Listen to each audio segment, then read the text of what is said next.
நடிகர் சங்க நிர்வாகிகள் தேர்தலில் நடிகர் சரத்குமார் அணிக்கு எதிராக நடிகர் விஷால் அணி மோதுவது தொடர்பாக நடிகர் நாசர் வீட்டில் ஆலோசனை கூட்டம் நடந்தது.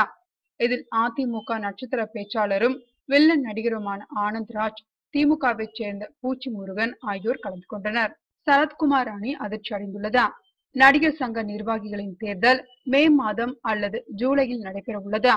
இதில் மீண்டும் நடிகர் சங்க தலைவர் பதவிக்கு சரத்குமார், பொதுச் செயலாளர் பதவிக்கு ராதாரவி, பொருளாளர் பதவிக்கு வாகை சந்திரசேகர் ஆகியோர் போட்டியிட திட்டமிட்டுள்ளனர். மோதுவது உறுதியாகியுள்ளது. இந்த அணிக்கு எதிராக தலைவர் பதவிக்கு சிவகுமார், பொதுச் செயலாளர் பதவிக்கு விஷால், பொருளாளர் பதவிக்கு நாசர் ஆகியோர் போட்டியிட ஆலோசனை நடந்து வருகிறது. தேர்தலில் இரு அணிகள் மோதுவது உறுதியாகியுள்ளது.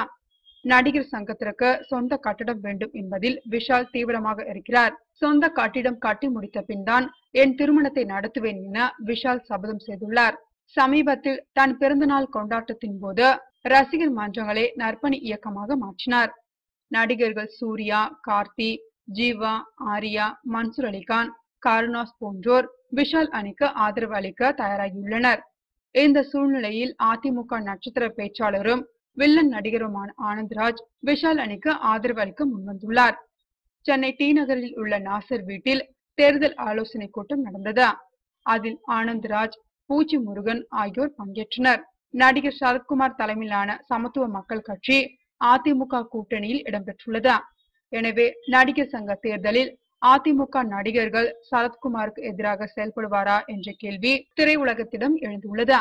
ஆனால் நாசர் வீட்டில் நடந்த ஆலோசனை கூட்டத்தில் ஆனந்த்ராஜ் கலந்து கொண்டதால் அதிமுக நடிகர்களின் ஆதரவு சரத்குமார் அணிக்கு இல்லை என்பது உறுதியாகியுள்ளது. இவற்றின் நடுநிலை செயல்பாடு என்னவென்று பார்த்தால், இதற்கிடையில் திரையுலகத்தினரின் வெறுப்பையும் அதிருப்தியையும் அதிமுகவின் நடிகர் நடிகைகள் சம்பாதிக்க கூடாது. சங்க நிர்வாகிகள் தேர்தலில் நடுநிலையாக செயல்பட வேண்டும் என அதிமுக மேலிடம் உத்தரவிட்டுள்ளதால் கோலிவுட் வட்டாரம் உற்சாகமடைந்துள்ளது.